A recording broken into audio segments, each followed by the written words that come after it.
أعوذ بالله من الشيطان الرجيم بسم الله الرحمن الرحيم وبه نستعين وهو خير معين وفوض أمري إلى الله إن الله بصير بالعباد وننزل من القرآن ما هو شفاء ورحمة للمؤمنين ولا يزيد الظالمين إلا خسارا۔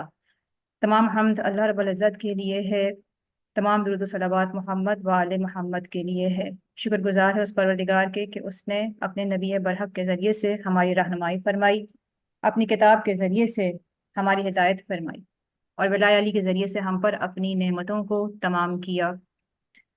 قرآن عزیز سورہ نور کی تفسیر کا سلسلہ جاری تھا، اور اس حوالے سے ہم نے آخری ہفتے 3 آیت نمبر 1، 2، 3 کی تفسیر آپ کی خدمت میں پیش کی تھی، اور اب انشاءاللہ آج آیت نمبر 5، 4، 5، 6، 7، 8، 9، 10، 4 سے لے کر کے 10 تک کی آیات کی تفسیر آپ کے سامنے بیان کریں گے۔ اور اس سے پہلے کہ اپنی تفسیر کا آغاز کریں، عذر ادب و احترام قرآن کے حوالے سے قرآن کی کچھ فضائل آپ کی خدمت میں پیش کریں گے۔ آخری دفعہ بھی کچھ چیزیں قرآن کے حوالے سے آپ کی نظر سماعت کی تھی کہ دیکھیے، ہم اور آپ جانتے ہیں کہ قرآن جو قلب پیغمبر پر نازل ہوا ہے، تمام دنیا کے انسانوں کے لیے ہدایت ہے، روشنی ہے۔ یعنی ایک انسان سکون قلب پاتا ہے، سکون پاتا ہے کب؟ جب اس کو صحیح ڈائریکشن مل جائے، جب اس کو درست راہ مل جائے۔ صحیح ڈائریکشن، صحیح ہدایت کس سے ہے؟ اللہ کی کتاب سے ہے، قرآن سے ہے۔ اسی لیے اس کتاب کا نام قرآن ہے۔ کیوں ہے اس کتاب کا نام قرآن؟ یعنی جب رسول اللہ پہ وحی نازل ہوئی اور پھر اس کے بعد اس کے سورے کی ترتیب کی گئی اور اس کو ایک کتابی شکل میں قرار دے دیا گیا، تب کتاب کا نام کیا رکھا گیا؟ قرآن۔ یعنی رسول اللہ پہ جو صحیفہ نازل ہوا اس کتاب کا نام ہے قرآن۔ کیوں ہے اس کتاب کا نام قرآن؟ آخری دفعہ جب ہمارا جلسہ ہوا تھا اس میں میں نے آپ کے سامنے اپنی خدمت میں بیان کیا تھا کہ قرآن جو کہ سب سے عظیم کتاب ہے، اس کی 2 وجوہات ہیں، آپ کے سامنے پیش کیا تھا کہ ایک وجہ تو یہ ہے کہ اس میں کوئی تحریف نہیں ہوئی، تحریف سے بچی رہی۔ باقی کتابوں میں تحریف ہو گئی، یعنی باقی بھی جو نوشتے اللہ رب العزت کی جانب سے نازل ہوئے ہیں، بھیجنے والا یا لکھنے والا رائٹر وہی خدا بزرگ و برتر ہے، اس کے علم میں نہ اضافہ ہوتا ہے نہ کمی ہوتی ہے، کامل علم ہے۔ لیکن کیوں قرآن سب سے برترین ہے، سب سے بہترین، سب سے افضلیت والا ہے؟ کیونکہ اس میں انسانوں کے کلام کی آمیزش نہیں ہوئی، یعنی تحریف سے پاک ہے یہ کتاب۔ دوسرا یہ کہ اللہ نے رسول اللہ کے اندر اتنی ظرفیت کو پایا، رسول اللہ کے قلب میں اتنی ظرفیت کو پایا کہ اپنا کامل ترین کلام یعنی قرآن اس پر نازل کیا۔ یعنی ہر نبی پر جو کلام نازل کیا اس کی ظرفیت کے حوالے سے، اس کے اندر جتنا اس کے سینے میں، اس نبی کے سینے میں تحمل پایا، اسی حوالے سے اور اسی تناسب سے اپنے کلام کو نازل کیا۔ لہٰذا قلب پیغمبر میں اتنا تحمل پایا، اتنا ظرف پایا کہ اپنی کامل ترین کتاب قرآن کو اس پر نازل کیا۔ لیکن اس کتاب کا نام قرآن کیوں رکھا گیا، یہ آپ کے خدمت میں پیش کروں کہ اس کتاب کا نام قرآن اس لیے رکھا گیا کیونکہ لفظ قرآن، اگر ہم اس کے اوپر توجہ دیں، لفظ قرآن جس کی اصل قاف را واو سے ہے، جس کے معنی جمع کرنے کے ہے، اسی لیے قاری قرآن جب لفظوں کو اور حروف کو جمع کرتا ہے تو اسے کہتے ہیں قرأت کرنا، یا پڑھنے والے کو قاری کہتے ہیں۔ اصل جو لفظ کا مطلب ہے، جسے ہم قریہ بھی لیتے ہیں کہ ایک قریے سے گزر رہے تھے، کیوں کہتے ہیں قریہ؟ کیونکہ وہاں پر ایک جگہ پر اکٹھے ہو کر لوگ رہ رہے ہیں، یعنی ایک جگہ پر اکٹھا کرنا، جمع کرنا۔ یہ تو ہو گیا لفظی معنی، لغوی معنی۔ ہم ہمیشہ آپ کے سامنے جب بھی کسی لفظ کا، عربی میں کسی لفظ کا معنی پیش کرتے ہیں تو ایک لغوی معنی پیش کرتے ہیں اور دوسرا اصطلاحی معنی۔ تو یہ تو ہو گیا لغوی معنی، یعنی جمع کرنا، جوڑ کر کے ایک، یعنی کہ جمع کرنے کے معنی میں ہے۔ اسی لیے قاری قرآن کو قاری کہا جاتا ہے، قرأت کہا جاتا ہے، کیونکہ حرف کو جوڑ کے اور لفظوں کو جوڑ کر قرأت کی جاتی ہے، قرآن کو پڑھا جاتا ہے، اس لیے اس کو قرأت کہا جاتا ہے۔ اچھا، اب یہاں پہ جو اصطلاح میں، یعنی اب اس کے مزید اس کو کھولنا چاہوں گی کہ لفظ قرآن، جب ہم قرآن لیتے ہیں تو یہ لفظ خود اپنے اندر گرامیٹیکلی یہ مصدر ہے، اور مصدر وہ ہوتا ہے کہ جس میں کام کرنے کا معنی پایا جائے لیکن زمانہ نہ پایا جائے۔ جیسے کہ ہم اردو میں بھی کہتے ہیں مثلا اٹھنا، بیٹھنا یا پڑھنا، آنا، جانا، یہ تمام الفاظ کہ جس میں کام کرنے کا معنی پایا جائے، یعنی جس میں کام کرنے کا مطلب پایا جائے لیکن زمانے سے خالی ہو، زمانہ نہ پایا جائے۔ جیسے ہم انگلش میں اگر ہم اس کی ڈیفینیشن کریں تو ہم یہ کہیں گے کہ it's the name of verb, اس کو مصدر کہا جاتا ہے عربی میں، یعنی جس میں کام کرنے کا معنی پایا جائے لیکن کوئی زمانہ نہ پایا جائے۔ قرآن کا مطلب کیا ہے؟ پڑھنا، یعنی پڑھنے کا معنی پایا جاتا ہے مگر کوئی زمانہ نہیں پایا جاتا، یعنی زمانے سے بالا تر ہو کر ہر زمانے میں پڑھی جانے والی کتاب، اسی لیے اس کتاب کا نام قرآن رکھا گیا، یعنی ہر زمانے میں پڑھی جانے والی کتاب۔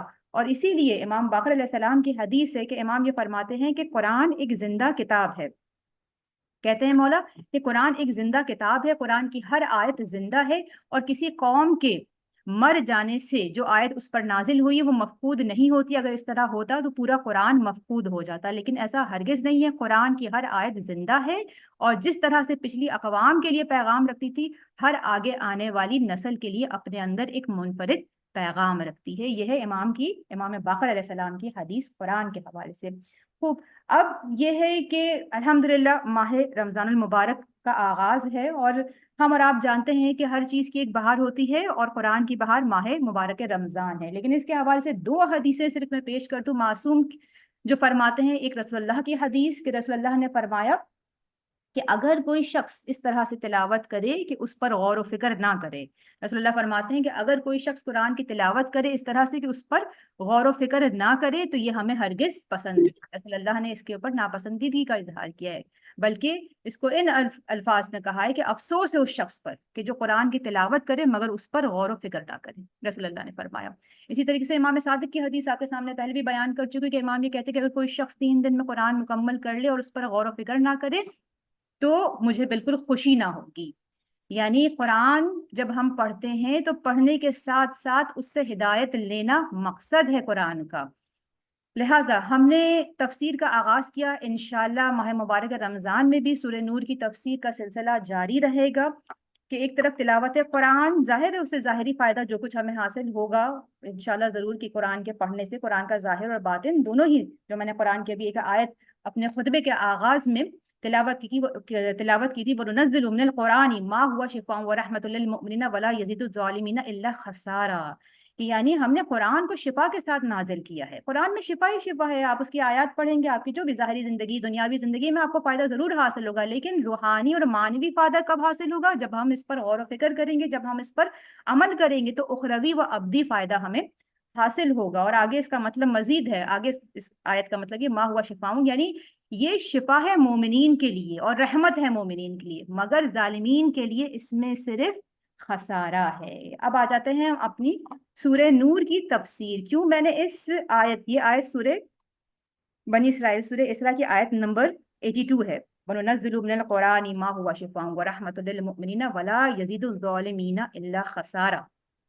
اس آیت کا میں نے انتخاب کیوں کیا ہے؟ کیونکہ سورہ نور جو کہ ہم اور آپ اس کی تفسیر کے اوپر غور و فکر کر رہے ہیں، اور یہ میں آپ سے شیئر کرنا چاہتی ہوں اسکرین، تاکہ آپ کے سامنے موجود رہے۔ ایک دفعہ صلوات پڑھیں۔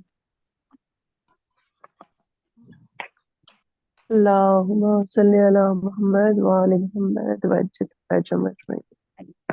کیونکہ سورہ نور کی جس کی تفسیر ہم اور آپ پڑھ رہے ہیں اور اس پہ غور و فکر کر رہے ہیں، اور چونکہ یہ نور والا سورہ ہے، نور والا سورہ ہے، اس کو پڑھنے سے، اس پر عمل کرنے سے ہماری زندگیوں کو کیا ہو جانا ہے؟ نورانی ہو جانا ہے۔ ہم یہ چاہتے ہیں کہ ہماری زندگی اس نور والا سورہ کو پڑھ کر کے نورانی ہو جائے، اور پروردگار قرآن میں یہ کہہ رہا ہے کہ قرآن میں تو یعنی سورہ اسراء کی آیت نمبر 82، قرآن میں شفا ہی شفا ہے، لیکن مومنین کے لیے ہے، مومنین کے لیے تو یہ باعث رحمت ہے اور اس میں فائدہ ہے، لیکن ظالمین کے لیے اس میں نقصان ہے۔ اچھا، اس سے پہلے یعنی سورہ نور کی جو تفسیر کا بھی آغاز کروں گی، کیونکہ دیکھیں یہ نور والا سورہ ہے، آپ نے اس کی پچھلی کلاس اٹینڈ کر لی ہے، اور آپ کو یہ جو آیت نمبر 1، 2 اور 3 جس طریقے سے اس کا آغاز ہو رہا ہے، ایک طریقے سے جیسے کہتے ہیں نا کہ تنبیہ کے طور سے اس کا آغاز ہو رہا ہے، یعنی سخت الفاظوں میں اس کا شروعات تو سورۃ انزلناها وفرضناها وانزلنا فیہا آیات بینات لعلکم تذکرون کہ شروعات اس طرح سے سورہ کے ساتھ ہو رہی ہے۔ اب جو کچھ پہلے بیان کیا جا چکا ہے اس کو دوبارہ سے تکرار نہیں کیا جائے گا، لیکن اس کے بعد جو دوسری آیت ہے الزانیۃ والزانی فاجلدوا کل واحد، یعنی ڈائریکٹ اس کے بعد فوراً سے سخت الفاظ میں بیان کیا جا رہا ہے کہ اگر جو شخص اس گناہ کا مرتکب ہوگا تو پھر اسے کیا کیا جائے گا؟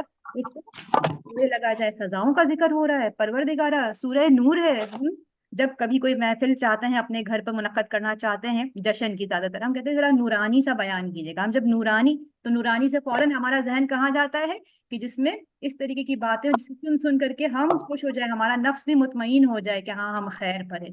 لیکن اللہ نے اس سورے کا نام نور رکھا ہے لیکن اس کا آغاز کس طریقے سے کر رہا ہے پروردگار؟ اس کا آغاز تنبیہ کے ذریعے سے کر رہا ہے کہ تم اس سے دور رہو. اس کے بارے میں یعنی اس گناہ کے بارے میں بتا رہا ہے کہ اگر جو یہ گناہ انجام دے گا تو اس کے لیے یہ سزا ہے، اور سخت الفاظوں میں ہے. یعنی ہم اور آپ اگر چاہتے ہیں کہ ہماری زندگیاں نورانی ہو جائیں، ہماری دنیاوی زندگی بھی نورانی ہو جائے اور ہماری اخروی زندگی بھی نورانی ہو جائے، اور ہمارے اندر روحانیت پیدا ہو، تو اس کے لیے کیا؟ گناہوں سے دوری ہے. یعنی اللہ رب العزت کا تقوی اختیار کرنا ہے. اس تقوی کے اختیار کیے بغیر ہم جتنی بھی عبادتیں انجام دیں، یعنی جتنی بھی مستحبات انجام دیں، کہ ہم عارف ہو سکتے ہیں، کہ ہم کسی مقام پر پہنچ سکتے ہیں. اور یہ کہتے ہیں کہ اس راہ کا جو سالک اللہ ہے، اللہ کی طرف سفر کرنے والا جو رستہ ہے، سیر و سلوک کا جو رستہ ہے، یعنی پروردگار کی طرف اپنی زندگی ہی میں سفر کرنا ہے، نہ یہ کہ موت کے بعد. نجات یافتہ وہ ہے جو مولا نے کیا فرمایا کہ اپنی موت سے پہلے مر جاؤ. یعنی جو کچھ تمہاری آنکھیں کھلے مرنے کے بعد بہتر ہے کہ تمہاری زندگی میں تمہاری آنکھیں کھل جائیں. یعنی سالک اللہ ہو جاؤ، اللہ کی طرف اپنی زندگی میں سفر کرو. تو جتنے بھی علماء انہوں نے کیا بیان کیا ہے اس کا فارمولا، اس کا سمپل سا فارمولا یہ بیان کیا ہے کہ جتنے بھی واجبات ہیں اس پر عمل کرو، محرمات سے بچو، حرام سے بچو، حرام سے بچو، حرام سے بچو. نہیں کہا کہ بہت سارے مستحبات کو انجام دو. ہوتا کیا ہے کہ بہت سے لوگ جب چاہتے ہیں کہ اپنی زندگی میں نورانیت کو پیدا کرے، روحانیت کو پیدا کرے، تو بہت سارے ایسے اعمال جو کہ حرام ہوتے ہیں ان کو ترک نہیں کرتے، لیکن بہت سارے مستحبات شروع کر دیتے ہیں. بے شک اللہ ان کی توفیقات میں اضافہ کرے. ہو سکتا ہے کہ کسی مستحب عمل کے ذریعے سے وہ حرام کرنا چھوڑ دیں، لیکن اس راہ پر قدم ہی نہیں رکھا جا سکتا جب تک کہ حرام کو نہ چھوڑ دیا جائے.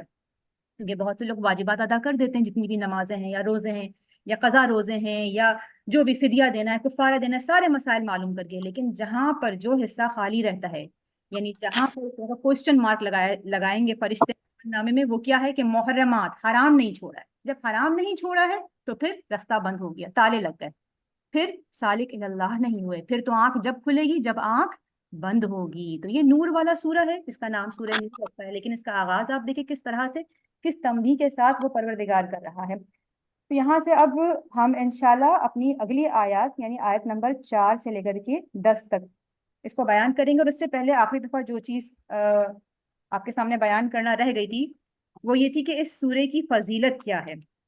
اب اس سورے کی فضیلت کے حوالے سے بھی سن لیں کہ امام صادق علیہ السلام نے فرمایا ہے کہ اس سورے کا پڑھنا اور اس کا تعلیم دینا تمہارے لیے تمہارے خاندان میں عفت و پاک دامنی کا باعث ہے، اور تمہارے مال کو بھی تلف ہونے سے بچائے گا. اس سورے کا پڑھنا اور اس کا سمجھنا، یعنی پڑھ کے، جب کہا پڑھنے کا کہا ہے تو پڑھنا یعنی سمجھ کے پڑھنا، اس پر عمل کرنا. تو اس سورے کا پڑھنا، اس پر عمل کرنا تمہارے مال کو تلف ہونے سے بچائے گا، تمہاری عزت و آبرو کو بھی تلف ہونے سے بچائے گا، اور تمہاری خواتین کی بھی عفت کی حفاظت کرے گا.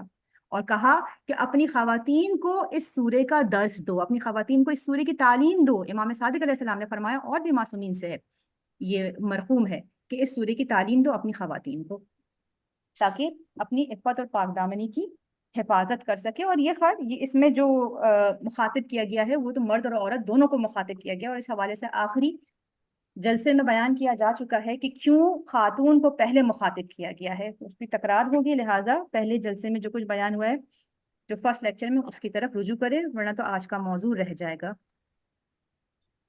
اچھا، کون خواہر تلاوت کرے گی آیت نمبر 4 کی، کیونکہ 3 تک ہم کر چکے ہیں. اگر کچھ چیزیں رہتی ہیں، جیسے کچھ خواتین خاران نے ہم سے پرائیویٹ میں کچھ کوشچنس کیے تھے، اور کچھ خواتین جو نئی آنے والی خواتین ہیں ان کے خدمت میں کچھ چیزیں عرض کر دیں.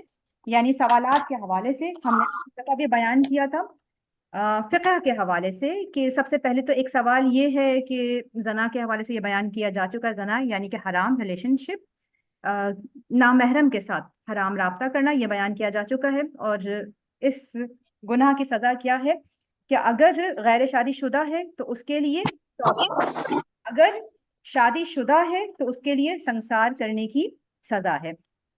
اچھا، لیکن اگر شادی شدہ اس طرح سے ہے کہ مثلا سالوں سے شوہر بیوی سے اور بیوی اپنے شوہر سے دور ہے کئی سالوں سے، تو سنسار کی سزا نہیں ہوگی. یعنی میں آپ کو یہ فقہی احکام اس حوالے سے اس کے ذیل میں بیان کر رہی ہوں. اس کے علاوہ ہماری فقہ میں خاص ہے کہ عمر رسیدہ، اگر کوئی شادی شدہ عمر رسیدہ مرد یا عورت اس عمل کو انجام دے تو اس کے لیے رجم بھی ہے یعنی کہ سنسار کرنا بھی ہے، اور اس سے پہلے 100 کوڑے بھی ہیں، یعنی پہلے 100 کوڑے بھی لگیں گے اور اس کے بعد رجم بھی کیا جائے گا، یعنی سخت ہے حالانکہ عمر رسیدہ۔ کیوں؟ کیونکہ اتنی عمر پہ آ کے تو خواہشات وغیرہ یہ تو تمام نوجوانوں کے اندر اسٹرانگ ہوتی ہیں، یا وہ جن کے پاس نہیں ہے، یعنی جن کے پاس یہ سہولت نہیں ہے، لیکن ایک عمر رسیدہ شخص نے اپنی عزت و آبرو کا احترام نہیں کیا اور اس گناہ کا ارتکاب کیا۔ لیکن اس کے لیے کچھ شرائط ہیں، یعنی یہ کب ویلڈ ہوگی یہ چیز، یہ سزا، یہ حد کب ویلڈ ہوگی؟ یہ جب ویلڈ ہوگی جب 4 گواہ، اب یہاں پہ آپ یہ دیکھیں کہ اللہ کی رحمت بھی ہے نا، تو اللہ نے کیا کہا ہے کہ 4 عینی شاہد گواہ، یعنی صرف اتنا نہیں کہ کسی کو فلاں جگہ ایک ساتھ کسی جگہ پہ کسی ایسے یا کسی کمرے میں جاتے ہوئے دیکھ لیا، یا صرف یعنی عینی شاہد گواہ اسٹرانگ گواہ ہوں۔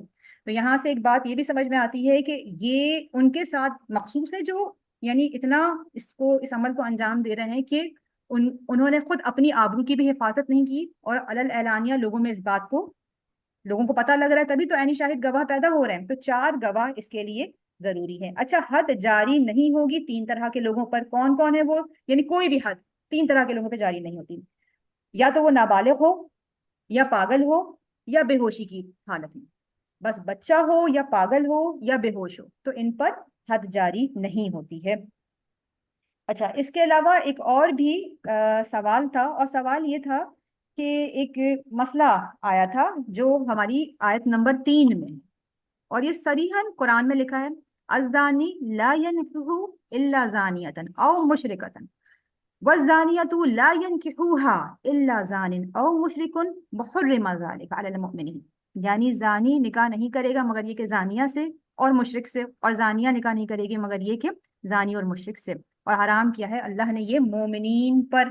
تو اس حوالے سے سوال ہوئے تھے، اور یہ کہ یہ کیا ہے، یعنی اس کی فقہی احکام میں اس حوالے سے کیا ہے، تو اس کے بارے میں بیان کرتی جاؤں کہ آیت اللہ ناصر مکارم شرازی کی تفسیر نمونہ سے بیان کر رہی ہوں کہ انہوں نے فرمایا، اور اس میں باقاعدہ رسول اللہ کے قول کو بھی نقل کیا گیا ہے اور بیان کیا ہے کہ یہ اس وقت جب ایک عورت جس کا نام ام نرول تھا، اور وہ اپنے گھر پہ اپنے اس خاص قسم کے کردار کے ہونے کے لیے ایک علامت بھی لگاتی تھی، اپنے گھر پر ایک خاص قسم کا جھنڈا لگاتی تھی اور اس کے پاس لوگ آیا کرتے تھے۔ ایک صحابی رسول نے کہا کہ کیا میں اس عورت سے نکاح کر سکتا ہوں؟ تو رسول اللہ نے اسے منع فرمایا۔ اسی طریقے سے امام صادق علیہ السلام کے دور میں بھی اگر ہم آتے ہیں تو امام صادق علیہ السلام کے دور میں بھی کسی شخص نے اس آیت کے حوالے سے سوال کیا، تو امام نے کہا کہ رسول اللہ کے دور میں ایسے لوگ موجود تھے، اور اس وقت بھی یہ آیت ان جیسے لوگوں پہ، یعنی جو علل اعلانیہ اس عمل کو انجام دیتے ہیں، تو اس وقت رسول اللہ نے منع کیا تھا، حرام قرار دیا تھا کہ ایسے لوگوں سے نکاح جائز نہیں۔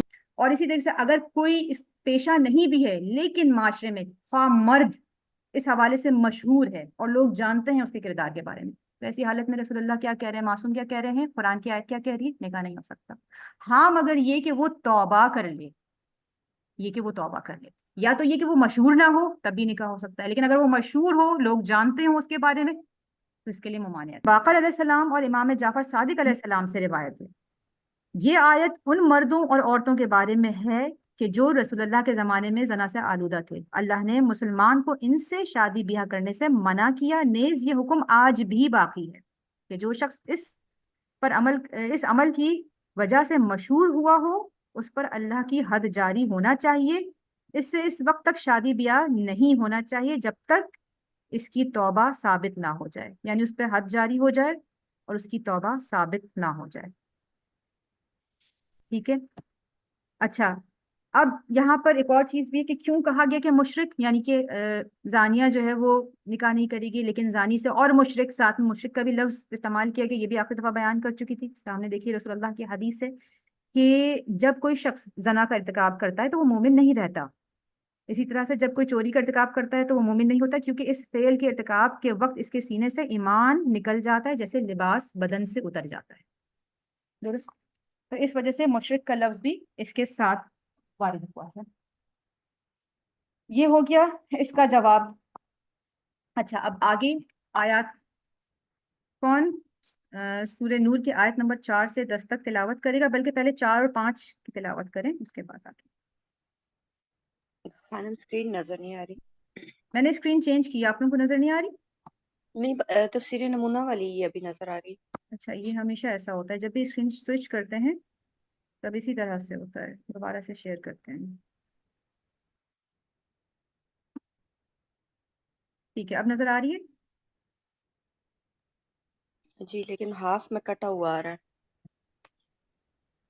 ہاں تو آگے اوپر ہے نا، یہاں پر ہے. آپ آیت نمبر 4 والذین یرمون، یہاں سے پڑھیں.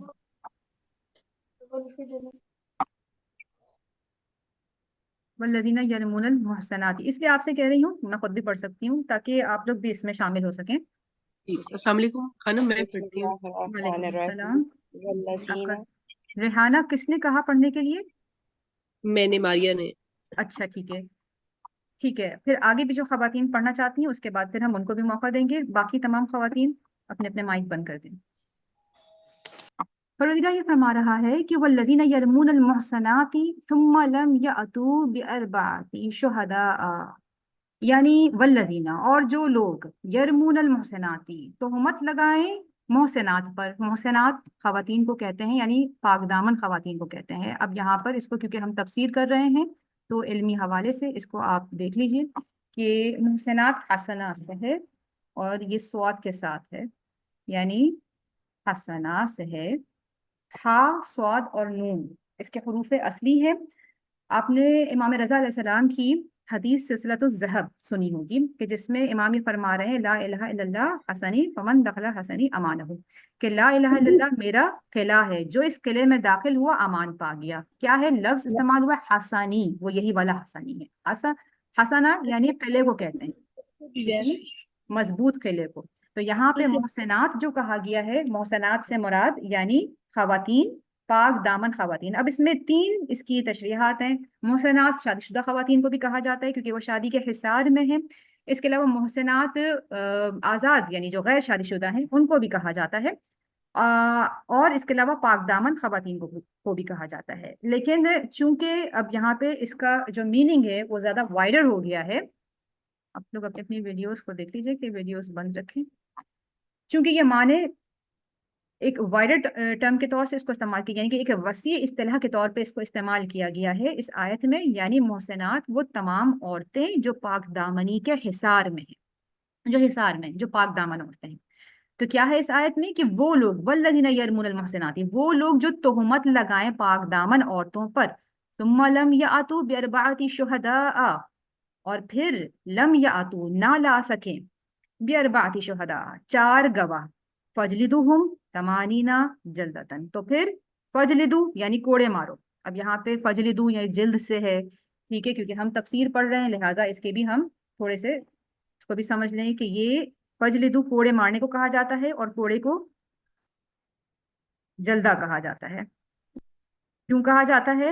کیونکہ جلد سے بنتا ہے. کوڑا کس سے بنتا ہے؟ جانور کی چمڑے سے بنتا ہے، جانور کی جلد سے بنتا ہے، اسی لیے اس کا نام بھی اسی سے، یعنی کہ اسی کے جیسا اس کا نام بھی ہے، جلدہ. تو اسی لیے یہاں پر لفظ فجلدوہم یعنی یہ کوڑے مارنے کے معنی میں استعمال ہوتا ہے. اور چونکہ اسکن پر ہی مارا جاتا ہے، لیکن اصل میں چونکہ اسکن سے بنتا ہے کوڑا، اس لیے اس کو عربی میں جلدہ کہتے ہیں، یعنی چمڑے سے بنا ہوتا ہے. فجلدوہم 80 جلدتن، تو پھر تم سب کوڑے مارو انہیں. کتنے؟ 80 کوڑے. 80 جلدتن، کوڑے مارو. ولا تقبلوا لهم شہادتن ابدن، اور نہیں قبول کرو، لا تقبلوا قبول نہیں کرو ان کی شہادت ابدن کبھی بھی.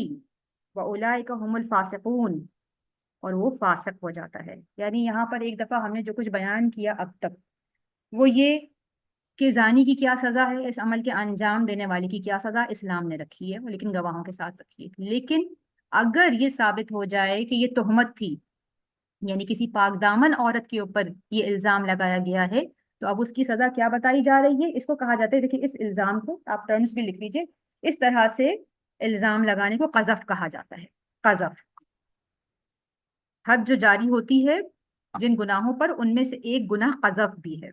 قاف، دال اور فا، قذف کہا جاتا ہے، یعنی زنا کی تہمت لگانا، اس کو قذف کہا جاتا ہے اور اس کے اوپر بھی حد جاری ہوتی ہے. اچھا، اس سے پچھلے والے جلسے میں ہم نے آپ کے خدمت میں پیش کیا تھا کہ حد اور تعزیرات یہ 2 ٹرمز استعمال ہوتی ہیں شرع میں اس حوالے سے کہ حد ان جرم کی سزاؤں کو کہا جاتا ہے جو کہ فکس ہیں، اور جو فزیکلی جن کو اپلائی کیا جاتا ہے، مثلا جیسے کہ ہاتھ کاٹنا یا کوڑی کی سزا سنسار کرنا، رجم وغیرہ، یا قتل کرنا، اس کو حد کہا جاتا ہے۔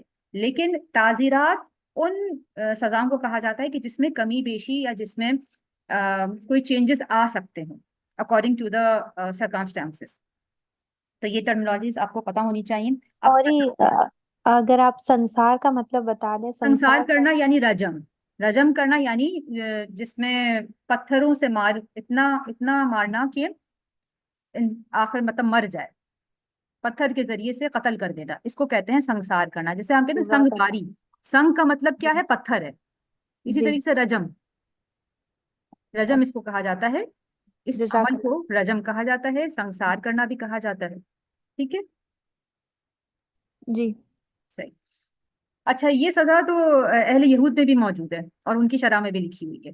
اب یہ اس کو انشاءاللہ ہم بعد میں پھر اس کو ڈسکس کریں گے، پہلے اس چیز کو سمجھ لیں کہ چیز کیا ہے، ہم اس کو بعد میں ڈسکس کریں گے کہ آیا یہ سزا سخت ہے وغیرہ وغیرہ۔ باقی جتنے بھی مذاہب ہیں ان میں بھی سخت سزائیں موجود ہیں، لیکن آپ یہ دیکھیں کہ اس کی شرائط کتنی سخت ہے کہ یعنی 4 گواہ بھی ہوں۔ اگر گواہ مکمل نہیں ہوئے، ایک تو 4 گواہ مکمل نہیں ہوئے، مثلاً 1 گواہ ہے، 2 گواہ ہے، 2 بھی قبول نہیں ہے، جبکہ قتل کے لیے 2 گواہ قبول ہے۔ اگر کسی نے کسی کا قتل کیا ہے، 2 عادل گواہ آ کر کے گواہی دے دے، اس کے اوپر حد جاری ہو جائے گی۔ لیکن زنا کے لیے پروردگار کہہ رہا ہے 4 گواہ چاہیے، یعنی کہ اللہ چاہ نہیں رہا ہے کہ کسی مومن کا راز فاش ہو جائے۔ اللہ چاہتا نہیں کہ کسی مومن کی بے حرمتی ہو۔ جب اللہ شرم کھا رہا ہے کہ میری کسی بندے کی بے حرمتی نہ ہو، تو پھر بندے کو کس قدر شرم کھانی چاہیے۔ یعنی ہم معاشرے کی بات کریں، ایسا اس لیے کہا گیا، یعنی سورہ نور کی جو آیات نازل ہوئی ہیں یہ معاشرے کے حوالے سے، تاکہ معاشرے کا تزکیہ ہو، ایک پاکیزہ معاشرے میں انسان زندگی گزار سکے۔ اب ہم آتے ہیں اس مطلب کی طرف، انشاءاللہ آخر میں پھر اس کو ہم مفصل بیان کریں گے۔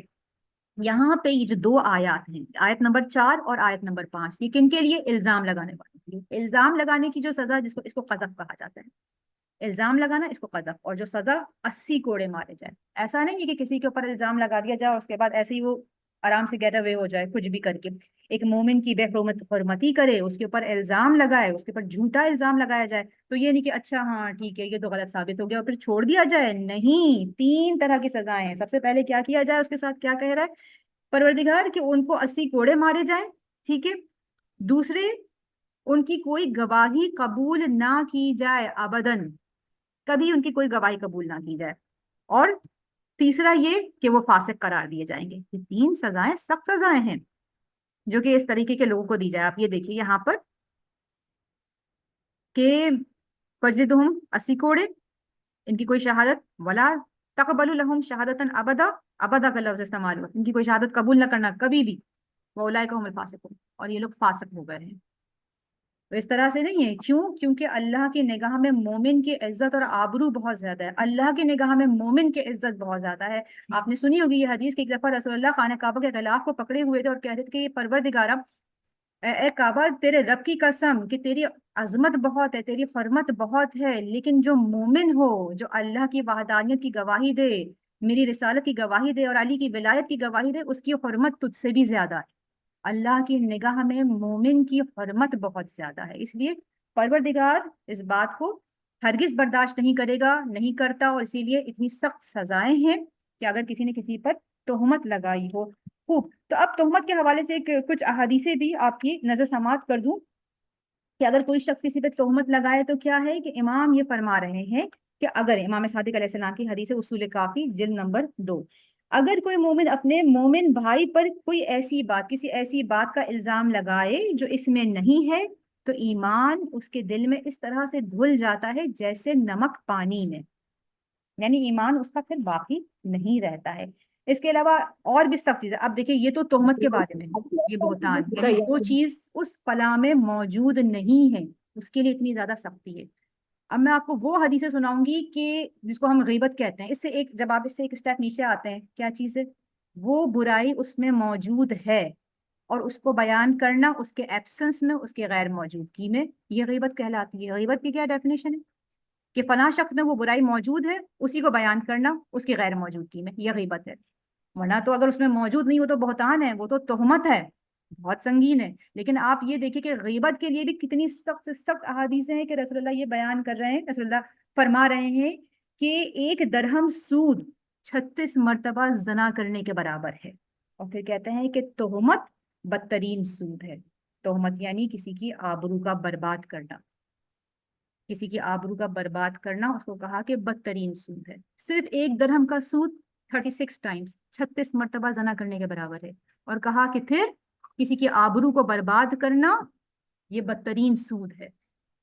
کتنی زیادہ اس کی انٹینسٹی ہے۔ اس کے علاوہ غیبت کے لیے کہا کہ 40 جو شخص یا جو عورت کسی کی غیبت کرے تو کیا ہوگا، 40 شب و روز تک اس کی عبادت قبول نہیں ہوگی، نہ نماز قبول ہوگی نہ روزے قبول ہوں گے۔ یعنی اس کو اگر آپ فقہ حوالے سے دیکھیں تو ٹک تو لگ جائے گا، اگر کسی نے روزے کی قضا پوری کرنی ہے، رمضان کے روزے رکھنے، اجر نہیں ملے گا، ثواب نہیں ملے گا، فضیلت نہیں ملے گی۔ اور اس کے علاوہ حضرت موسیٰ علیہ السلام پر پروردگار نے وحی نازل کی اور حدیث قدسی کہا کہ جو شخص غیبت کرتا ہے اگر توبہ کرے تو جنت میں سب سے آخر میں داخل ہوگا، وَإِلَّا جو توبہ نہیں کرتا، اس پر اصرار کرتا ہے تو دوزخ میں سب سے پہلے داخل ہوگا۔ کتنی زیادہ سختی ہے، کیوں ہے اتنی زیادہ سختی؟ یعنی یہ تو میں وہ بیان کر رہی ہوں کہ جو برائی اس میں موجود ہے، وہ جو برائی اس میں موجود نہیں ہے وہ بھی اتنا سنگین الزام۔ اب آپ ہمارے معاشرے کی طرف آ جائیں، ہمارے معاشرے میں کیا کیا کچھ نہیں ہوتا، یعنی بہت ہی آسانی کے ساتھ کسی کے بھی بارے میں کوئی بھی بات کر دی جاتی ہے۔ اسلام منع کر رہا ہے، یہاں تک کہ کسی کے راز کو فاش کرنے سے، یعنی کچھ اگر دیکھ لیا ہے کسی کے بارے میں، کسی کو دیکھ لیا ہے تو ہم پہ واجب نہیں قرار دیا ہے کہ ہم جائیں اور گواہ کے طور پر آگے بن جائیں یا اور دوسرے گواہ بھی جمع کرنا شروع کر دیں۔ نہیں، اس کو منع فرمایا ہے کہ اس کی عزت و آبرو کا خیال کرو، اس کی عزت کو پامال نہ ہونے دو۔ اگر اس نے چھپ کے اس عمل کو انجام دیا ہے، علل اعلانیہ نہیں کر رہا، نہیں چاہتا کہ وہ کسی کے سامنے آئے، تو پھر تم بھی اس کے راز کو راز رکھو، خدا بھی تمہارے راز کو آخرت کے دن ایک راز سوال رکھے گا۔ اچھا، اس حوالے سے ایک چیز تو نہیں، یہ اس میں غیبت میں نہیں آئے گا کہ یہ وہ خود اقرار کر رہی ہے یا کر رہا ہے، تو پر سب سے پہلی بات تو یہ کہ اگر ہم سے جو بھی گناہ سرزد ہوں تو سب سے پہلے کس کے سامنے اقرار کرنا ہے؟ سب سے پہلے اپنے رب کے سامنے اقرار کرنا ہے۔ کوشش کرنی ہے کہ اللہ کے علاوہ ہمارے اس گناہ کو کوئی نہ جان سکے۔ اس کی ممانعت ہے کہ اپنے بھی، یعنی دوسروں کے تو گناہوں کی پردہ پوشی کرو، خود اپنے بھی گناہ کی پردہ پوشی کرو۔ ہاں، لیکن میں آپ کے سوال کو سمجھ رہی ہوں کہ بعض کچھ کیسز ایسے، مثلاً کسی کے ساتھ اللہ نہ کرے ہو جاتا ہو تو وہ کسی اپنے خاتون ہی ہوتی ہے اکثر، کیونکہ آپ اسی لیے کہا گیا، اسی لیے عورت کو پہلے پکارا گیا، کیونکہ ہر لحاظ سے عورت کو ایک سیٹ بیک آتا ہے۔ اگر ایسا عمل انجام ہو تو عورت کو زیادہ نقصان پہنچتا ہے فزیکلی، اپیرنٹلی سب سے پہلے اسی کے ساتھ سمجھ میں آ جائے گا، یعنی پریگننسی کی صورت میں۔ اس لیے عورت کو زیادہ متنبہ کیا گیا ہے، اور اس کی اس لیے عزت و وقار عورت کا بہت زیادہ ہے۔ اس وجہ سے پروردگار عورت کو پہلے کہہ رہا ہے کہ اس کو تنبیہ کر رہا ہے۔ تو اب یہاں پر یہ کسی سے مدد کی صورت میں یا کچھ ایسا کہ اب اسے وہ کیا کرے، مشورے کی صورت میں تو ظاہر ہے یہ اس میں شمار نہیں ہوگا، یا غیبت میں بھی شمار نہیں ہوگا، خود آ کر کے وہ شخص کہہ رہا ہے۔ لیکن اس میں ایک اور فقہی مسئلہ آخری دفعہ بیان کیا تھا کہ زنا کی حد جاری کرنے کے حوالے سے۔ اچھا، ایک بات یہ بھی ہے کہ آج تو وہ معاشرہ ہی نہیں ہے، مسئلہ یہ ہے کہ کتاب ہدایت موجود ہے، قانون موجود ہے، قانون دان بھی موجود ہے۔ پردے میں کس لیے ہے امام زمان جو قانون دان ہے، جو قانون نافذ کریں گے، پردے میں کس لیے ہے؟ کیونکہ یہ تیسرا طبقہ معاشرہ ہم لوگ موجود نہیں ہیں، ہم تیار نہیں ہیں۔ تو اس وقت تو اسلامی حکومت اس طرح سے نہیں ہے، لیکن جس جگہ مثلاً ایران میں اسلامی حکومت ہے، لہٰذا وہاں پر اس طریقے کی سزائیں ہیں تاکہ معاشرہ بدعنوانی سے بچ سکے اور معاشرے کی تطہیر ہو سکے، پاکیزگی ہو سکے۔ لیکن جہاں پر اسلامی حکومت نہیں ہے تو کوئی خود ہاتھ میں کوڑا لے کر کے نہیں ہے اجازت کہ ہاں جناب کوئی خود بن جائے کہ ہاں جناب یہ کام ہوا ہے اس لیے میں نے سزا دینی ہے۔ نہ، قاضی، پورا سسٹم ہونا چاہیے، اول تو سسٹم موجود ہو، پھر قاضی جو اس کو ہم کہتے ہیں کہ ایک طرح سے کیا کہتے ہیں کہ جو لائر ہوتا ہے، قانون جہاں سے جاری ہوتا ہے تو اس کو اجازت ہے کہ وہ اس کو جاری کرے، باقاعدہ ایک پورے سسٹم کے ساتھ ہے، ایک پورے نظام کے ساتھ ہے۔ اس طرح سے نہیں کہ کوئی بھی اٹھے اور کہے کہ میں اس کی ذمہ داری لیتا ہوں اور میں نے اس کام کو انجام دینا ہے، نہیں ہو سکتا، انویلڈ۔ تو اسی لیے تو بات ہے نا کہ قرآن تو بار بار یہ کہہ رہا ہے کہ مجھے نافذ کرو، اس دنیا میں نافذ ہونے کے لیے آیا ہوں، یہ نہیں کہ مردوں پر پڑھنے کے لیے محض، یہ نہیں کہ حصول ثواب کے لیے۔ اب میں موضوع سے دور ہو جاؤں گی، اس لیے واپس آتی ہوں موضوع پر۔ تو یہاں پر یہ ٹاپک تھا کس حوالے سے؟ قذف کے حوالے سے، وہ لوگ جو تہمت لگائیں، ٹھیک ہے۔ اور اس حوالے سے یہ جو خواہر نے سوال کیا ہے، سب سے بہترین یہ ہے کہ اپنے گناہ کو چھپائیں، اللہ رب العزت کے سامنے گڑ گڑائیں، توبہ کریں۔ پروردگار توبہ کرنے والوں کو محبوب رکھتا ہے، ان اللہ محب التوابین۔ اور بس اتنا کافی ہے، بہتر ہے کہ کسی سے نہ اس کے بارے میں ذکر کریں۔ وہ اللہ بڑا بخشنے والا ہے، توبہ کو قبول کرنے والا ہے، یہاں تک کہ ملائکہ سے بھی گناہوں کو چھپا دیتا ہے۔ اور ہم اس کی آرزو کریں کہ ہمارے مولا و آقا سے بھی ہمارے ایسے گناہوں کو چھپا دے کہ جس کے سبب سے ان کی دل آزاری ہوتی ہو۔ تو وہ اللہ تو سب سے بڑا ہے نا، اس لیے اللہ اکبر کہا جاتا ہے۔ کبھی یہ آرزو بھی تو ہوگی کسی کی کہ پروردگار یہ سب گناہ میں نے انجام دے دیے، تجھ سے تو کچھ بھی چھپا نہیں رہ سکتا، لیکن میرے مولا و آقا سے چھپا دے۔ وہ قصہ سنا نا کہ رسول اللہ کے سامنے ایک دفعہ رسول اللہ کا چاہنے والا ایک آیا، لیکن شراب کی حالت میں تھا، اور بڑا گڑ گڑایا کہ پروردگارا آج رسول اللہ کے سامنے میری عزت کو رکھ لے، کیونکہ آج اگر رسول اللہ نے دیکھ لیا، ان کو پتہ لگ گیا کہ میں یہ جو مرتبان لے کر کے جا رہا ہوں، میں شراب نوشی کرتا ہوں اور اس میں شراب ہے، تو میری کیا عزت رہے گی رسول اللہ کے سامنے، میرا کیا مقام رہے گا۔ رسول اللہ کا عاشق تو تھا، تو جب گیا رسول اللہ نے کہا کہ اس میں کیا ہے، مرتبان میں کہا کہ اس میں شہد ہے، تو رسول اللہ نے کہا کہ ارے واہ، ہمیں بھی چکھاؤ ذرا۔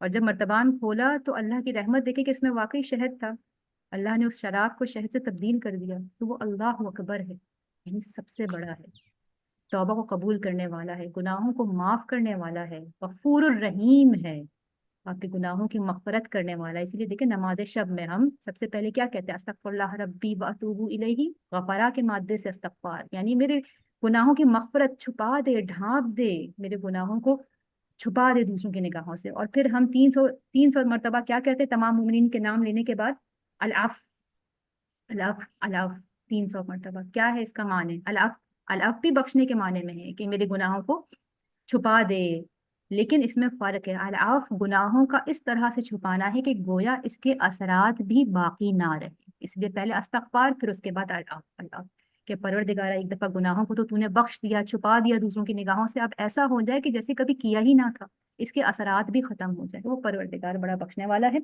صلوات پڑھیں محمد وعلی محمد پر۔ اللهم صل على محمد تو اچھے سے اچھا، اب جو اگلا ٹاپک آ رہا ہے وہ ہے لعان کا ٹاپک، یہ بھی بہت امپورٹنٹ ہے، اس کے بارے میں بھی پتہ ہونا چاہیے۔ لعان کے حوالے سے ہے، کون خواہر اس کو پڑھیں گی، ان آیات کو 10 تک کی آیات پڑھ دیں یا دو کر کے پڑھ دیں، ٹھیک ہے۔ آیت نمبر 6 اور 7 تلاوت کریں، وہ آیات ہوگی، ٹھیک ہے۔ اب ہم اس کو صدق اللہ العلی العظیم۔ ماشاء اللہ۔ اچھا، اب آگے کی جو آیات ہیں اس میں کیا بیان ہو رہا ہے کہ الا الذین تابوا من بعد ذلک واصلحوا فان اللہ غفور الرحیم۔ یہیں پہ جو ہمارا پچھلا موضوع قذف کا، یعنی تہمت لگانے کے حوالے سے، یہ ایک چیز تھی جو ذرا سی رہ گئی تھی، وہ یہ کہ ہاں، مگر یہ کہ ایک دفعہ ایسے لوگ جنہوں نے تہمت لگائی، الزام لگایا، الزام غلط ثابت ہوا، لیکن ایک دفعہ الا الذین تابوا من بعد ذلک، یعنی اس کے بعد اگر وہ تائب ہو جائیں، توبہ کر لیں اور اپنی اصلاح کر لیں، تو پھر اللہ بڑا غفور الرحیم ہے۔ اور اس حوالے سے آیت اللہ ناصر مکارم شرازی اپنی تفسیر میں یہ بیان کرتے ہیں کہ یہاں پہ تائب ہونے سے مراد یہ ہے کہ ایک تو یہ کہ توبہ کرے، ان پر حد جاری ہو، پھر وہ توبہ کرے، اور اپنی اصلاح کرنے سے مراد یہ ہے کہ جن لوگوں میں اس فلاں شخص کے بارے میں اس بات کو پھیلایا ہے، اب اس کو انویلڈ کریں، یعنی اس کو درست کریں کہ نہیں، ایسی بات نہیں اس کے بارے میں، اب جس طرح سے بات پھیلائی تھی اسی طریقے سے اب اس کو مائنس کریں، تو پھر اللہ بڑا بخشنے والا ہے۔ اب یہاں سے آیت نمبر 6 اور 7، یہ یہاں سے لعان کا ٹاپک شروع ہوتا ہے۔ والذین یرمون ازواجہم ولم یکن لہم شہداء الا انفسہم فشہادات احدہم 4 شہادات باللہ انہ لمن الصادقین، یعنی وہ لوگ، اب یہاں پہ آپ اس کو غور سے سنیے، اور وہ لوگ جو تہمت لگائیں اپنی بیویوں پر، یرمونا، یہاں پہ جو لفظ یرمونا، اس سے پہلے بھی یرمونا آیا ہے، یرمونا رمی سے ہے۔ رمی کے معنی آپ جانتے ہیں، ہم جو حج پہ جاتے ہیں رمی کرتے ہیں، ٹھیک ہے۔ رمی کے معنی یعنی پتھر مارنے کے ہم لیتے ہیں، ٹھیک ہے، لیکن اس کا معنی پھینکنے کے ہے۔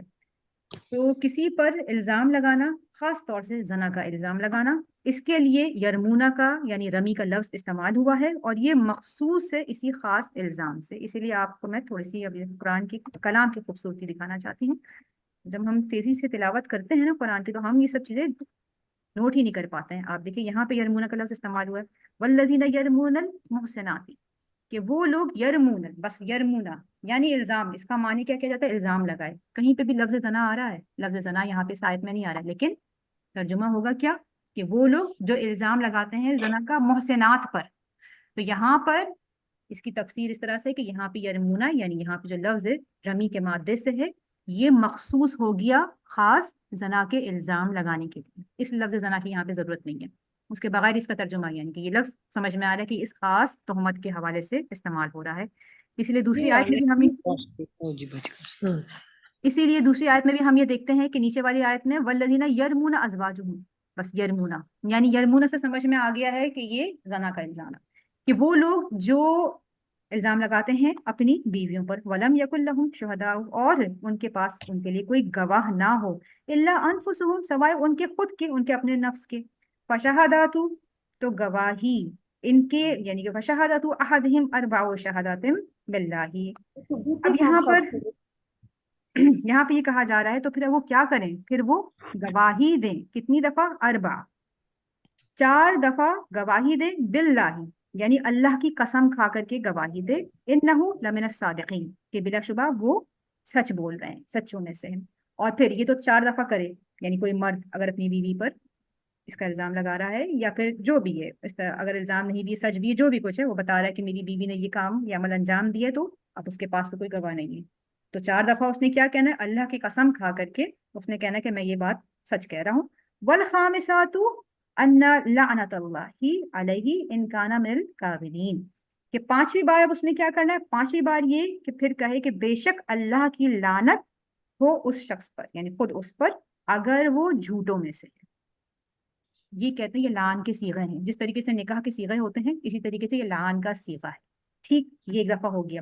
اب اس حوالے سے پورا ایک واقعہ بھی ہے رسول اللہ کے صحابی کا، اور اتنا وقت نہیں ہے کیونکہ اور بھی چیزیں بیان کرنی ہے. چاہتی ہوں کہ 10ویں آیت تک کم سے کم آج بیان ہو جائے. جناب ہلال کا واقعہ ہے کہ انہوں نے کہا کہ میں نے اپنی زوجہ کو دیکھا اور میں نے خود اپنے کانوں سے آواز بھی سنی، اور میں عینی شاہد گواہ ہوں، لیکن میرے پاس اب کوئی گواہ نہیں ہے. جیسا کہ یہ آیت، جب یہ آیات نازل ہوئی سورہ نور کی، کہ اگر گواہ نہیں موجود ہے تو پھر کیا ہے؟ اس کی تو سزا ہے، بجائے یہ کہ سزا بیوی کو ملے یا اس کو انصاف ملے، سزا کس کو مل جائے گی؟ اس کے پاس گواہ نہیں ہے تو شوہر کو سزا مل جائے گی. تو اس نے پھر رسول اللہ سے پوچھا کہ اس کا کیا حل ہے. تو اسی وقت یہ والی آیات نازل ہوئی جو خاص طور سے زن و شوہر کے درمیان اب اس معاملے کے بارے میں، کیونکہ ممکن ہے کہ اس حوالے سے وہ اگر وہ گواہ لانے کی کوشش بھی کرے تو یہ ایک طریقے سے بے غیرتی شمار ہوگی. اب لیکن اس نے دیکھ لیا، اب وہ اس کو کیسے تحمل کرے، یا عورت ہو یا مرد ہو، دونوں کے لیے اس کا تحمل کرنا مشکل ہے، اسے انصاف چاہیے. تو اب یہ دونوں کے لیے، یعنی فقہ میں ایسا نہیں، یہاں پہ بتایا جا رہا ہے کہ اگر کوئی شخص اپنی زوجہ کو دیکھے، لیکن بالکل اسی طریقے سے اس کے برعکس اسی طرح سے ہے کہ اگر کوئی عورت اپنے شوہر کو دیکھے، دونوں سائڈ سے سیم ہے، تو اب کیا کرے؟ تو اب ٹھیک ہے اس کے پاس گواہ نہیں، اب یہ دوسرا کیس ہے، اس کو لعان کا کیس کہتے ہیں. یعنی اب وہ کیا کرے؟ اب وہ لعان کرے، اب وہ اس کے لیے یعنی یہ کلمات ادا کرے کہ میری عورت نے یہ کام انجام دیا ہے، اور یعنی اس کے لیے شہادت دے 4 دفعہ، اربع شہادت باللہ، اللہ کی قسم کھا کر کے، اور پھر 5ویں دفعہ یہ کہے کہ اگر میں جھوٹا ہوں تو خدا کی لعنت ہو مجھ پر. یہ ہو گیا. تو پھر کیا؟ وَيَدْرَعُ عَنْهَا عَذَابَ أَن تَشْهَدَ، اور ٹال دے گا پروردگار. اچھا نہیں، میں نے اس کو تھوڑا سا شاید اسکپ تو نہیں ہو گیا ہے، نہیں اسکپ نہیں ہوا ہے، بالکل صحیح ہے. پھر ٹال دے گا اللہ اس عورت سے، عنہا یہاں پہ آپ یہ دیکھیں ہا کی ضمیر کون سی ہے؟ یہ مؤنث والی ہے، ہا. ٹھیک ہے، اس عورت سے سزا، ان تشہد 4 شہادت باللہ، کہ اب وہ کیا کرے؟ تشہد، وہ گواہی دے، 4 شہادت، 4 دفعہ گواہی دے، باللہ اللہ کی قسم کے ساتھ، اور انہو لمن الکاذبین، کہ وہ یہ کہے کہ یہ شخص جھوٹ بول رہا ہے. اب عورت 4 دفعہ اللہ کی قسم کھا کر کے کہے، 4 دفعہ شہادت دے کہ یہ میرا شوہر جھوٹ بول رہا ہے. اس کے بعد پھر کیا؟ اس کے بعد پھر والخامسات ان غضب اللہ علیہا ان کان من الصادقین، 5ویں دفعہ وہ کیا کہے کہ بے شک اللہ کا غضب ہو علیہا. اب یہاں پہ دیکھیں عربی گرامر پڑھنے والے اس سے آپ فائدہ اٹھائیں. آپ یہ دیکھیں یہاں پہ علیہا ہے، اس سے مراد کون ہے؟ مرد یا عورت ہے؟ کون بتائے گا؟ چیکنگ بھی ہو جائے گی کہیں عورت ہے تو نہیں رہے ہیں بیٹی، آپ لوگ. عورت، خانم عورت ہے. عورت ہے، کیسے پتا لگ رہا ہے؟ ہاں، یہ ہا الف ہا جو ہے. جی ہاں، یہ جو ہا کی ضمیر ہے یہ خاص طور سے مؤنث کے لیے استعمال ہوتی ہے. تو یعنی کیا ہے؟ 5ویں دفعہ انا غضب اللہ علیہا، کہ خدا کا غضب ہو اس پر، ان کانا من الصادقین، اگر اس کے شوہر نے سچ کہا ہے تو پھر خدا کا غضب اس پر ہو. یہ ہوتا ہے لعان. ٹھیک ہے، اس کو کہا جاتا ہے لعان. ابھی یہاں تک میں آپ کو پہلے سمجھا دوں کہ جس طریقے سے نکاح کے صیغے ہوتے ہیں، نکاح کے صیغے جاری ہوتے ہی 2 جو نامحرم ہوتے ہیں ایک دوسرے کے لیے زن و شوہر بن جاتے ہیں. یہ والا جو لعن کا صیغہ ہوتا ہے اس سے کیا ہوتا ہے، یعنی شوہر نے دیکھا عورت کو، اس نے کہا کہ اس نے یہ کام انجام دیا ہے، یا بیوی نے دیکھا شوہر کو، کیونکہ اس میں عورت کو بھی فی الحال مخاطب کیا جا رہا ہے، ورنہ دوسری طرف بھی ایسے ہی 4 دفعہ اس نے کہا کہ خدا کی قسم کھا کر کے کہتا ہوں کہ میں سچ کہہ رہا ہوں، اور اگر میں جھوٹ بول رہا ہوں تو اللہ کی لعنت ہو۔ اسی طریقے سے عورت پھر پہلے مرد جاری کرے گا صیغہ، پھر عورت جاری کرے گی، پھر عورت کہے گی 4 دفعہ کہ جو مجھ پہ الزام لگائے یہ جھوٹ ہے، 4 دفعہ اللہ کی قسم کھا کر کے، اور پھر کہے گی کہ اگر اس نے سچ کہا ہے تو پھر مجھ پر اللہ کا عذاب ہو۔ یہ ہو گیا لعن۔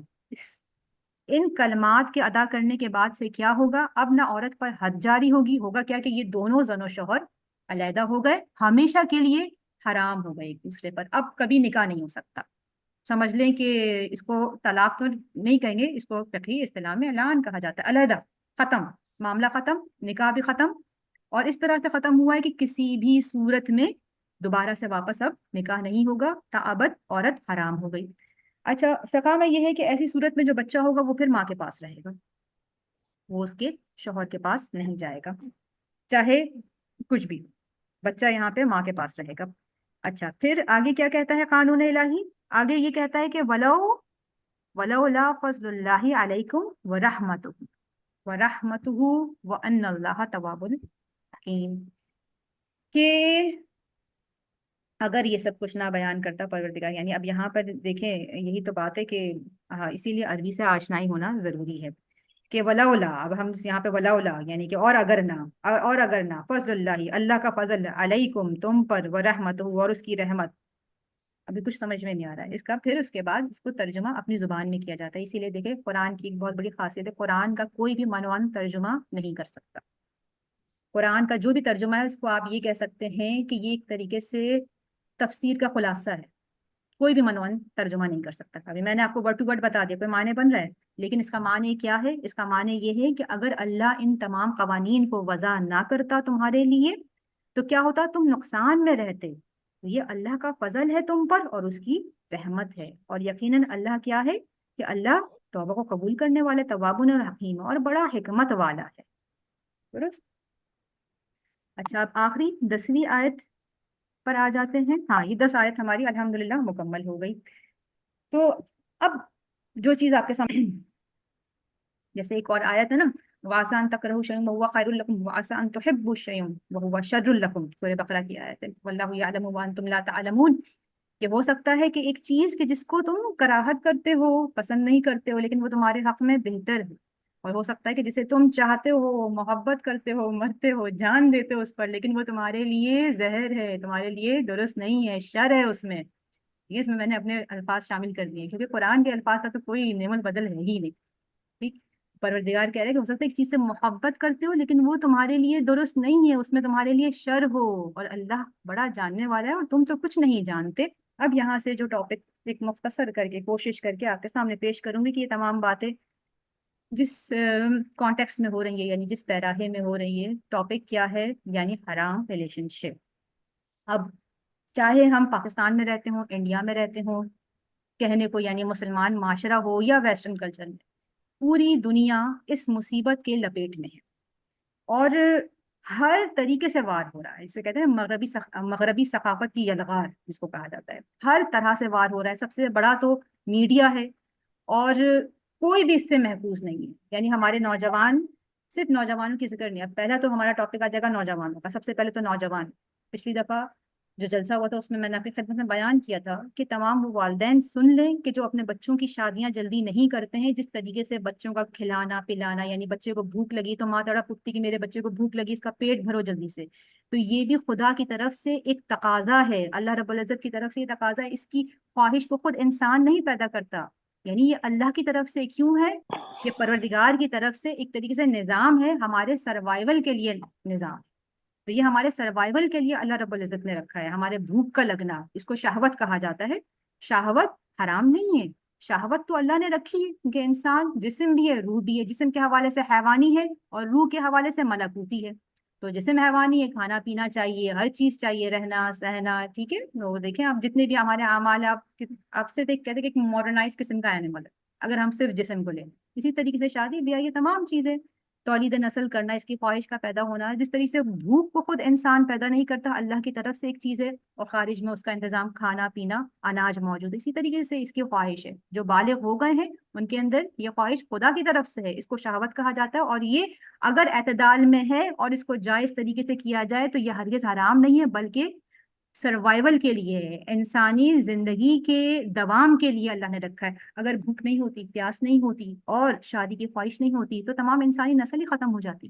یہ اللہ کی طرف سے. وہ والدین سن لیں کہ جو اپنے بچوں کی جلدی شادیاں نہیں کرتے ہیں، احادیث میں آیا ہے کہ اگر پھر ایسی حالت میں اولاد گناہ کرے تو ماں باپ بھی اس گناہ میں شریک ہوں گے.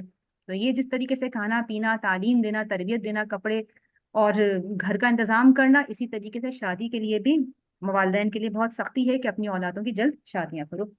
ایک بات تو یہ ہو گئی. لیکن ہمارے یہاں کا معاشرہ افسوس کے ساتھ کہ اگر کوئی کرنا بھی چاہے یہ میں آخری دفعہ کہہ چکی ہوں، تو بھی معاشرہ ایسا ہو چکا ہے کہ انتہائی مشکل ہو گیا. خوب اب کیا کرنا ہے کہ اچھا ٹھیک ہے معاشرہ تو اب ایسا ہو گیا، تو پھر اب کہاں پر دروازے لگانے ہیں، یعنی اب کہاں پر بند باندھنے ہیں، اب دلوں پر. اب یہاں پہ ہماری اگر نوجوان نسل ہے وہ اس کو سن لے کہ مولا متقیان سے ایک دفعہ پوچھا گیا کہ مولا آپ اتنے بلند مرتبے پہ کیسے فائز ہوئے؟ تو آپ نے کہا کہ میں دل کے دروازے پر آ کر بیٹھ گیا اور خدا کے علاوہ کسی اور کو راہ نہ دی. کیا ٹاپک ہے؟ ٹاپک ہے عشق، محبت. کیا کریں؟ فلاں سے محبت ہو گئی. بھائی کیسے ہو گئی؟ اچانک سے محبت ہو گئی، بنا یعنی دیکھا بھی نہیں، کلام بھی نہیں کیا. ایسا تو ہو نہیں سکتا کہ کیا اوپر سے کچھ نازل ہو گیا. کیا ہوا؟ لو ان فرسٹ سائٹ. یہ تمام چیزیں خرافات ہیں اور نہ ہی انسان کے تقدس کے ساتھ بھی سازگار نہیں ہے. پروردگار بارہا قرآن میں انسان کے تقدس کا اظہار کر رہا ہے، بیان کر رہا ہے. لقد کرمنا بنی آدم لقد خلقنا الانسان فی احسن تقویم وصورکم، یعنی تیسری ایک اور آیت میں پروردگار انسان کے خلقت کے بارے میں وصورکم فاحسن صورکم، کہ ہم نے انسان کو یعنی بنی آدم کو ہم نے عزت بخشی ہے. لقد کرمنا بنی آدم. اور پھر سورہ 3 میں کہ لقد خلقنا الانسان فی احسن تقویم، بہترین قوام پر ایک بہترین ماڈل انسان کو بنایا ہے اللہ نے. اور پھر اس کے بعد وصورکم فاحسن صورکم، کہ ہم نے اس کو خوبصورت یعنی خوش شکل بنایا. کس حوالے سے؟ جسمانی حوالے سے بھی اور روحانی حوالے سے بھی. تو انسان کو اللہ نے عزت اور افتخار بخشا ہے. تو بس اب انسان کے لیے سب کچھ اس کے لیے لا کر کے رکھ دیا اللہ نے. اس پورے عالم خلقت میں ہر چیز انسان کی خدمت گزاری کر رہی ہے. اور انسان کو کس کے لیے رکھا ہے؟ خود اپنے لیے. تو اگر عشق، محبت وغیرہ وغیرہ تمام چیزیں عشق مجازی نہیں، انسان کے لیے نہیں، صرف اللہ رب العزت کے لیے ہے. اور ظاہر ہے ہم اور آپ یہ جانتے ہیں کہ یہ رستہ اہل بیت کی محبت سے ہو کر گزرتا ہے. اب اس کا بھی دیکھنے کہ کیا اس زمانے میں یعنی ائمہ علیہ السلام کے زمانے میں کوئی ایسا شخص سوال نہیں کرتا تھا. پوچھا گیا امام صادق علیہ السلام سے عشق کے متعلق سوال کیا گیا تو امام نے جواب دیا وہ دل جو ذکر خدا سے خالی ہو جاتا ہے تو اللہ اس کو غیر خدا کی محبت کا مزہ چکھا دیتا ہے. امام سرزنش کرتے ہوئے کہہ رہے ہیں کہ جس کا دل ذکر خدا سے خالی ہو جاتا ہے نا تو پھر خدا اس کے دل میں غیر خدا کی محبت ڈال دیتا ہے. اور پھر اس کا مزہ، کیونکہ کیا ہے ایک طریقے سے یہ ایک آنکھ کی طرح ہے، یہ ایک بیماری ہے. ایسا نہیں ہوتا کہ آپ نے کسی کو نہ دیکھا ہے نہ کبھی اس سے بات کی ہے اور بس یہ ہو جائے، ایسا نہیں ہوتا. ظاہر ہے کوئی نہ کوئی رابطہ ہے، اس کے بعد یہ کام ہوتا ہے. اس کے بعد پھر اب کیا ہے؟ اب مجبور ہے. کیوں؟ کیونکہ خاکستر ہو گیا، دل پورا جل کر کے بھسم ہو گیا، روح جل گئی، انسان بیمار ہو گیا. پہلے تو اپنے بس میں تھا کہ اس آنکھ سے اپنے آپ کو بچا لے، لیکن ایک دفعہ جیسے ہی اس میں قدم رکھا گیا بس اب لاچار ہو گئے، ایک بیماری کی طرح. جیسے آیت اللہ مرتضیٰ مطہری کہتے ہیں کہ اس کی مثال ایسے دیتے ہیں کہ ایک ہرن ہے جو کہ بہت خوشحال ہے، کود رہا ہے جنگلوں میں، لیکن ایک نگاہ حرام تو ایک شیطان کے تیر ہے. معصوم کی حدیث ہے کہ نگاہ حرام شیطان کا تیر. نگاہ حرام سے کیا ہوا؟ شیطان کا تیر اسے آ کر کے لگا، زخمی ہوا، خون نکلا، لیکن پھر بھی اس نے اپنے آپ کو سنبھالا. لیکن پھر دوسری نگاہ اس نے ڈالی اور زخمی ہوا، اور تیسری دفعہ گویا ڈھہ گیا، ختم ہو گیا معاملہ. اب اس مصیبت سے باہر آنا مشکل ہو گیا. تو ایسا نہیں ہے کہ یوں ہی ہو گیا. اگر کوئی مرد اور کوئی عورت یعنی عفیف ہے، اپنی پاک دامنی کی حفاظت کرتا ہے، اپنی نگاہوں کی حفاظت کرتا ہے، تو پھر اس مصیبت کا شکار نہیں ہوگا. ہر طریقے کے حرام راستے. اب یہاں پر ایک اور چیز یہ ہے کہ یہ کوئی نہ کہے کہ ہمارا دل بہت صاف ہے، چاہے میری بچیاں ہوں یا چاہے خواتین ہوں، یہاں تک کہ خواتین کو بھی ہے، چاہے شادی شدہ خواتین بھی ہو، کیونکہ مرد اور عورت کے درمیان اللہ نے جاذبیت کو رکھا ہے، قدرتی طور سے رکھا ہے. تو عجیب و غریب سوالات ہوتے ہیں. ایک خواہر نے ہم سے پوچھا، تھوڑی سی ماڈرنائز تھی، کہا کہ میں اپنے آفس میں کام کرتی ہوں، وہاں پہ مرد حضرات ہیں، میں تو ان سے دن بھر باتیں کرتی ہوں اور مجھے کچھ نہیں ہوتا. تو میں نے ان کو صرف اتنا جواب دیا کہ کیا آپ کا شرعی وظیفہ یہ ہے کہ آپ اس احساس کو ختم کر دیں؟ یعنی بالکل کب یہ تقاضا کیا اللہ نے کہ کسی غیر مرد سے اور نامحرم سے بات کر کے آپ کو کچھ ہو نہیں؟ کیا یہ تقاضا کیا ہے اللہ نے؟ نہیں. پروردگار کا تقاضا کیا ہے؟ پروردگار یہ کہہ رہا ہے اپنی نگاہوں کو جھکا لو. عورتوں سے کہہ رہا ہے کہ اپنے اوپر چادروں کی اوڑھنیاں ڈال لو، حجاب کرو. مردوں سے بھی کہہ رہا ہے اور عورتوں سے بھی کہہ رہا ہے کہ نامحرم کی طرف نگاہ نہ کرو. احادیث معصومین فراواں ہے کہ نامحرم سے کلام نہ کرو، بلا ضرورت بات نہ کرو، نرم لہجے میں گفتگو نہ کرو. یہ تقاضا ہے. یہ تقاضا نہیں کیا کہ بات کریں تو کچھ نہ ہو. اور یہ خام خیالی ہے. آیت اللہ وحید خراسانی کہتے ہیں کہ شیطان کے حربے، یعنی جس طریقے سے جیسے جیسے انسان اپنے آپ کو روحانی طور پر ڈیولپ کرتا ہے، ویسے ویسے شیطان بھی آ کر کے ڈیولپ کرتا ہے اپنی ٹیکنیکس میں، اپنی ٹرکس میں. تو بعض دفعہ چھوڑ دیتا ہے. یعنی ہم کہتے ہیں حلال رابطہ ہے، مثلا یہ کہ ٹھیک ہے بہت پاکیزہ بات ہو رہی ہے، یا کسی علم کے حوالے سے گفتگو ہو رہی ہے، اور لیکن گفتگو زیادہ ہو رہی ہے، مثلا کوئی کلاس فیلو، صرف ہم پڑھائی کے لیے آپس میں بیٹھے ہیں بات کر رہے ہیں. پہلی بات تو یہ کہ نامحرم یعنی مرد و زن اکیلے تنہائی میں رہیں گے، تیسرا کون ہوگا؟ اور رسول اللہ نے فرمایا تیسرا شیطان ہوگا. ہرگز اکیلے تو ہونا نہیں ہے. لیکن اگر اب ایک اور چیز یہ کہ بات کر رہے ہیں، اگر گفتگو کر رہے ہیں، اگر گفتگو ضرورت سے زیادہ، یا اگر ضرورت کے تحت بھی آپ کہیں کہ ایک تناسب کے لحاظ سے زیادہ ہو رہی ہے، اب چاہے دینی گفتگو بھی ہو رہی ہے مگر جائز نہیں ہے، یہاں پر شیطان آ کر کے ضرور نقب لگائے گا. آیت اللہ وحید خراسانی کہتے ہیں کہ 30 سال بعد دفعہ انسان کو، ایک متقی شخص کو شیطان دیتا ہے. اس کے بعد جب وہ شخص مطمئن ہو جاتا ہے کہ اس رستے سے تو مجھ پر حملہ ہونے والا ہے ہی نہیں، وہاں سے اس رستے سے حملہ کرتے ہیں. تو یہاں پہ چاہے ہماری بچیاں ہوں، نوجوان بچیاں ہوں یا شادی شدہ، جو بھی نامحرم ہے ان سے گفتگو بھی نہیں ہے. بس جتنی ضرورت ہے، ضرورت کے تحت بات کرنی، نپی تلی بات کرنی ہے. زو معنی باتیں نہیں کرنی، یعنی کوئی ایسا کلام نہیں کرنا ہے کہ جس کے 2 معنی نکلتے ہوں.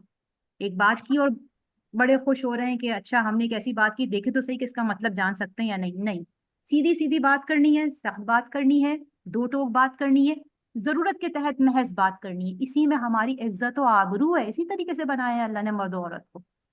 اللہ نے مردوں کے لیے بہت زیادہ، یعنی عورت کے لیے بھی ایک اٹریکشن رکھی ہے مرد کی طرف، لیکن مردوں کے لیے بہت زیادہ اٹریکشن رکھی ہے، بہت زیادہ جاذبیت رکھی ہے عورت کے نسبت کہ عورت اگر، یعنی اگر اس کی آواز محض خوبصورت، اگر وہ جان کے نہ بھی لہجہ بنائے تب بھی اٹریکٹ ہو جاتا ہے. تو یہاں پر کیا ہے؟ حجاب حجاب حجاب.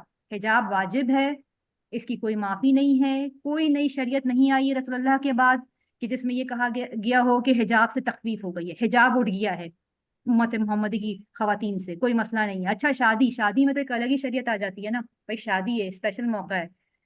اللہ اکبر. یعنی وہ لڑکی کے جو زندگی بھر حجاب کرتی رہی ہے، لیکن اتنے بڑے موقع پر نئی زندگی کی شروعات کر رہی ہے، ایک خاندان کا آغاز ہو رہا ہے، اور دعاؤں کی سائے میں، قرآن کے سائے میں، لیکن کیا ہے کس طریقے سے؟ معصیت کے ذریعے سے ہو رہا ہے. اسی دن حجاب اس کا غائب ہے پوری طرح سے، کہ آج اس کی شادی کا دن ہے. کیا ہو گیا شادی کا دن ہے؟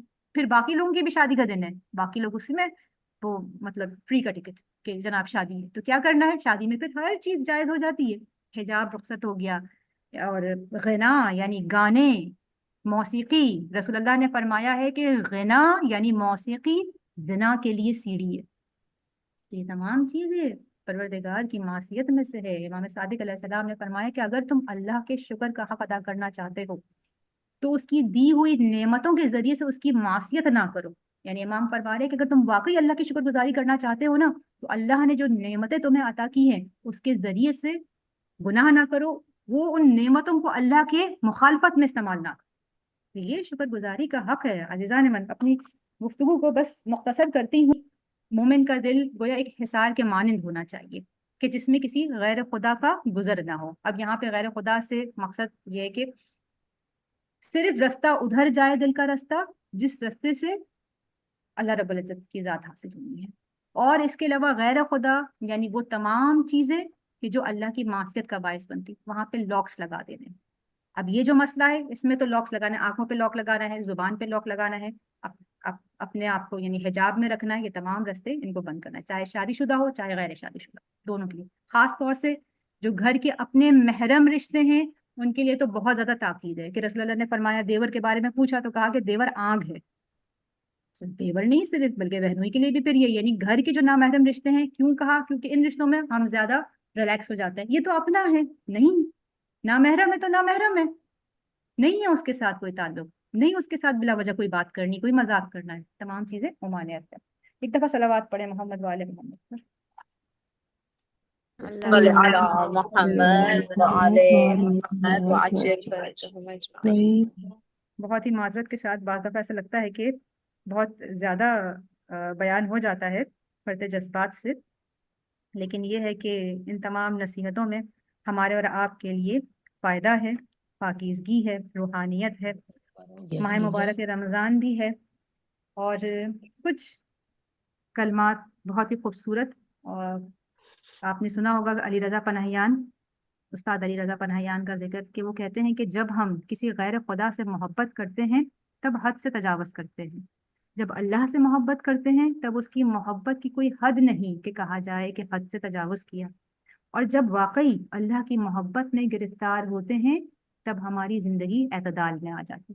یعنی اگر کسی سے حد سے زیادہ محبت کرنی ہے تو محمد والے محمد رستہ ہے، راہ مستقیم ہے اللہ کی محبت، کہ اللہ کی محبت سے اپنے دل کو آباد کیا جائے.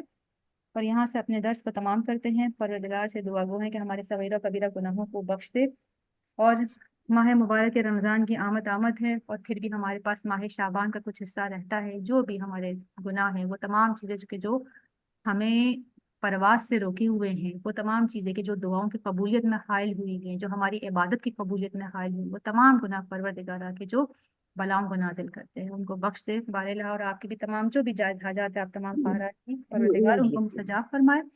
محمد وآل محمد کے صدقے میں اور آخرت کے کٹھن ترین مرحلات میں ہمیں جناب سیدہ سلام اللہ علیہا کی شفاعت نصیب فرمائے. اللهم اكشف حال الأمة عن هذه الأمة بحضوره وعجل لنا ظهوره إنهم يرونه بعيدا ونراه قريبا برحمتك يا أرحم الراحمين. وصلى الله على محمد وآله الطيبين الطاهرين.